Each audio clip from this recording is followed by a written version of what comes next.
The two most prominent dietary risks for death and disability in the world are not eating enough fruit and eating too much salt.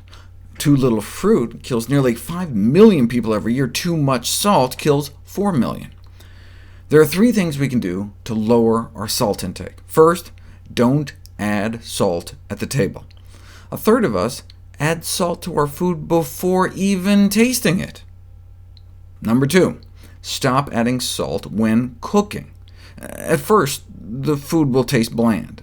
2 to 4 weeks later, however, as the sensitivity of the salt taste receptors in the mouth become more sensitive to the taste of salt in the usual concentrations. Believe it or not, but after 2 weeks you may actually prefer the taste of food with less salt. Some of the flavorings you can use instead in the meanwhile, instead of salt, include using more pepper, onion, garlic, tomato, sweet peppers, basil, parsley, thyme, celery, and lime, chili, nettle, rosemary, smoke flavor, curry, coriander, and lemon. Even if you did add salt, though, it's probably better than eating out, where even at non-fast food restaurants they tend to pile it on. And finally, avoid processed foods that have salt added. In most countries, only about half of sodium intake comes from processed foods, so there's more personal responsibility. But in the US, even if we completely stopped adding salt in the kitchen and dining room, it would still only bring down salt intake a small fraction. This has led public health commentators to note how challenging it is then for everyone to reduce their salt intake, since so much of our sodium intake is out of our control. But is it? We don't have to buy all those processed foods. We can choose not to turn over our family's health to food corporations that may not have our best interests at heart. If we do buy processed foods, there are 2 tricks we can use.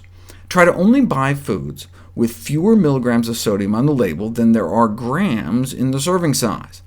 So if it's a 100-gram serving size, it should have less than 100 milligrams of sodium. Or you can shoot for fewer milligrams of sodium than there are calories.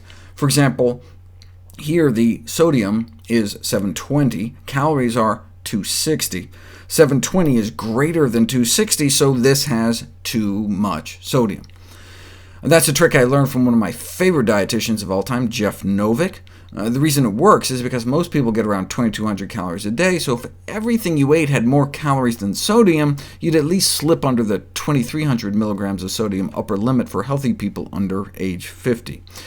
Of course, the healthiest foods have no labels at all. We should try to buy as much fresh food as possible, as it's almost impossible to come up with a diet consisting of unprocessed natural foodstuffs that exceeds the strict American Heart Association guidelines for sodium reduction.